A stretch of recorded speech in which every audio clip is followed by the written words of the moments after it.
आपल्यासोबत माजी सनदी अधिकारी आणि काँग्रेस नेते किशोर गजबी आहेत.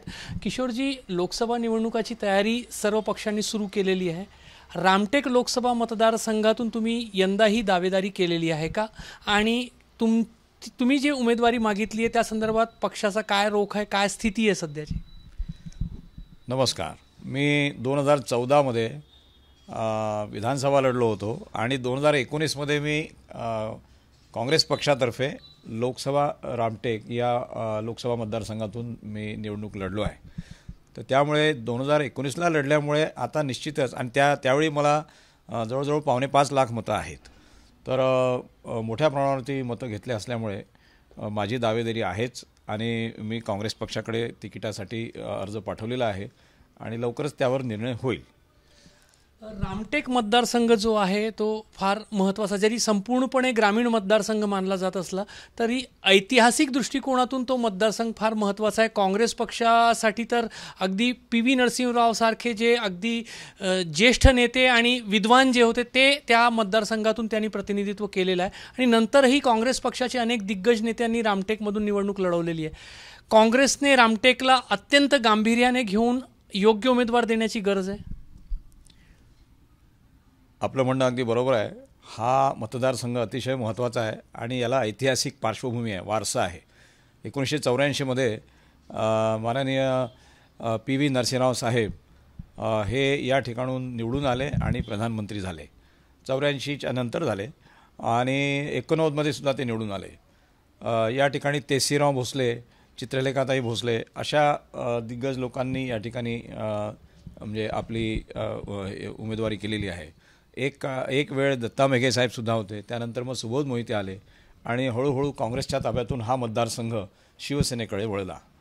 परंतु आता परिस्थिती अशी आहे की मागील 2 टर्म्सपासून शिवसेना ज्यावेळी अभेद्य होती त्यावेळी शिवसेनेचा आपला उमेदवार या ठिकाणी निवडून आलेला होता.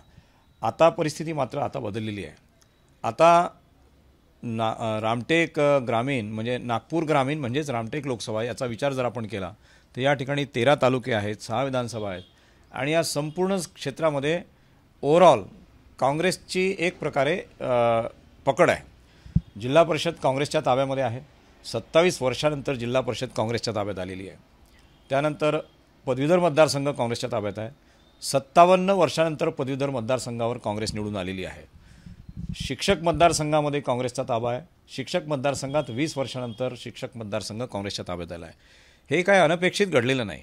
हे या ठिकाणी काँग्रेसच्या नेत्यांनी, लोकांनी आणि सोबत आंबेडकरी समाजाचा जो मतदारसंघ आहे या सर्वांनी एकत्रित प्रयत्न करून आणि एकत्रित ताकद देऊन काँग्रेसला निवडून आणलेलं आहे आणि त्यामुळे ती परिस्थिती कायम आहे.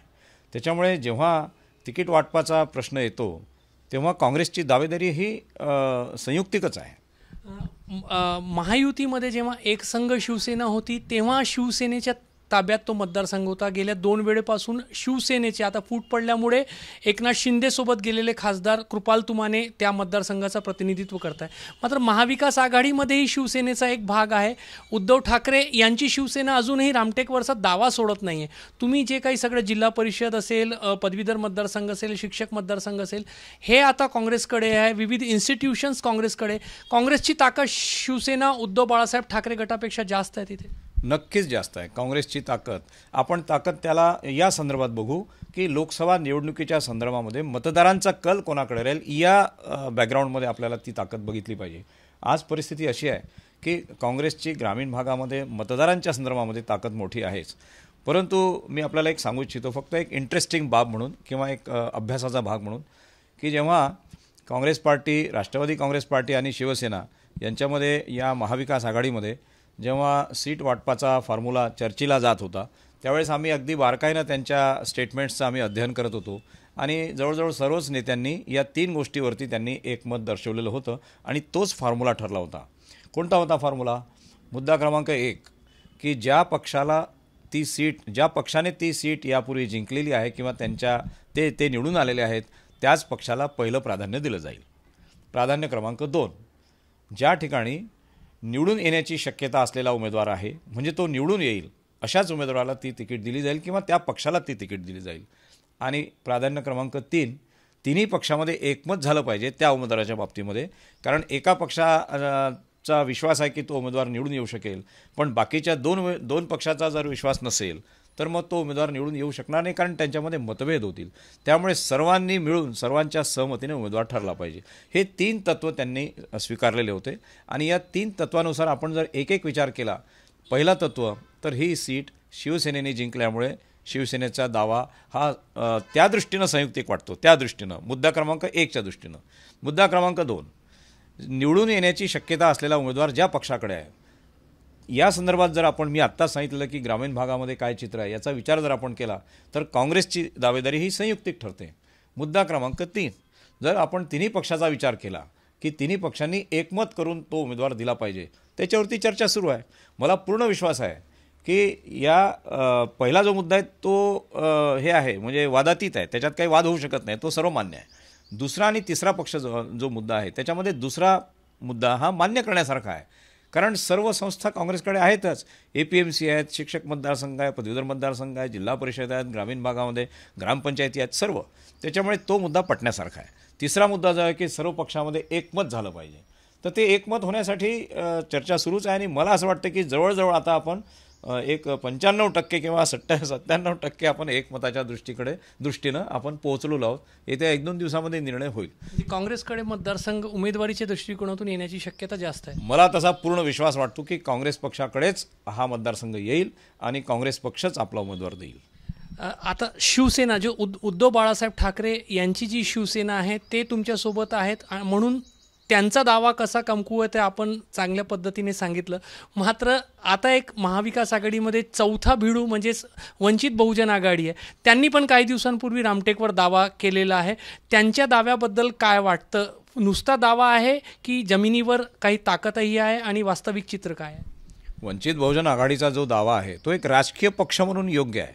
यासाठी योग्य आहे की राजकीय पक्ष म्हणून प्रत्येक पक्षाला आपापले दावे करण्याचा अधिकार आहे, हक्क आहे आणि ते आपले दावे आपला दावा कसा योग्य आहे हे सिद्ध करून सांगू शकतात. राहिला प्रश्न वंचित बहुजन आघाडीचा, तर रामटेक ही जी अनुसूचित जातीसाठी राखीव मतदारसंघ आहे त्याचं कारणच ते आहे की या मतदारसंघामध्ये अनुसूचित जाती आणि बौद्ध यांची जनसंख्या, मतदारांची लोकसंख्या 34% आहे. 34% मतदार हा अनुसूचित जाती आणि बौद्ध समाजाचा आहे आणि त्यानंतर 11% आदिवासी आहेत. 34 आणि 11 झाले 45. त्यानंतर 5.5% मुस्लिम समाज आहे. 50.5 म्हणजे 51 समजूया. 51% लोक हे अनुसूचित जाती जमाती आणि मुस्लिम समाजाचे आहेत. म्हणून यांची वंचित बहुजन आघाडीचा जो दावा आहे तो या कॅल्क्युलेशनच्या आधारे आहे की आम्हाला ही मिळाली पाहिजे. पण हे देखील खरं आहे की असं असताना या मतदारसंघामध्ये 34% OBC आहेत. 34% OBC तर 51 आणि 34 85 झाले. हा एकमेव मतदारसंघ आहे पूर्ण महाराष्ट्रामध्ये ज्या ठिकाणी 85% मतदाता बहुजन समाजाचे आहेत आणि फक्त 15% मतदाता हा बहुजनेतर आहे, बहुजन शिवाय आहे. मी जातीचं नाव घेत नाही, मी संवर्ग सांगत आहे. आणि म्हणून वंचितनी जो दावा केला त्याला एकदम नाकारता येत नाही. पण आता प्रश्न असा आहे की सुरुवातीचे जे 2 मुद्दे मी आपल्याला सांगितले की ज्यांनी सीट निवडून आणली तो पक्ष किंवा ज्याच्याकडे निवडून येण्यासारखा उमेदवार आहे तो पक्ष आणि तिसरं म्हणजे एकमत. तर या ठिकाणी वंचितचा जो दावा आहे तो एकमताने तो खारिज केला जाऊ शकतो. तो यासाठी की वंचित बहुजन आघाडी यांचं संपूर्ण जिल्हाभर जे नेटवर्क आहे ते नेटवर्क निवडून उमेदवार आणता येईल अशा प्रकारचं नेटवर्क आपल्याला दिसत नाही, कारण ते नेटवर्क असं काही ठिकाणी आहे काही ठिकाणी नाही वगैरे असा तो भाग आहे. आणि त्यामुळे वंचितने आता जो दावा केला 6 सीटवर त्यापैकी 1 सीट रामटेक आहे. त्याच्यामुळे रामटेकचा तिढा हा केवळ आणि केवळ चर्चेतूनच सोडवला जाऊ शकतो. पण माझी अशी म्हणजे मनोमन इच्छा आहे की वंचित बहुजन आघाडी या पक्षाला आपल्या महाविकास आघाडीमध्ये निश्चितच आपण म्हणजे आम्ही सर्वांनी प्रवेश दिला पाहिजे, त्यांना आतमध्ये घेतलं पाहिजे, सामावून घेतलं पाहिजे, तरच काँग्रेसला चांगली कामगिरी या लोकसभेत दर्शविता येईल. अन्यथा ते शक्य होणार नाही असं माझं मत आहे. तुम्ही अगदी मतदारसंघ जो आहे तो काँग्रेसकडेच राहावा, शिवसेनेकडे का जाऊ नये किंवा वंचितकडे का जाऊ नये हे स्पष्टरित्या सांगताय. मात्र पक्षांतर्गत एक स्पर्धा आहे. इतर जे दावेदार आहे, काही दावेदार असे आहेत की अगदी ज्यांच्यावर घराणेशाहीचा आरोप होऊ शकतो. अगदी नाव घ्यायचं असेल तर कुणाल राऊत, जे आमदार नितीन राऊत, माजी मंत्री नितीन राऊत यांचे सुपुत्र आहेत, त्यांनी पण दावेदारी केलेली आहे. इतर दावेदार तुमचे जे पक्षातील आहेत त्यांच्याबद्दल तुमचं काय म्हणणं आहे?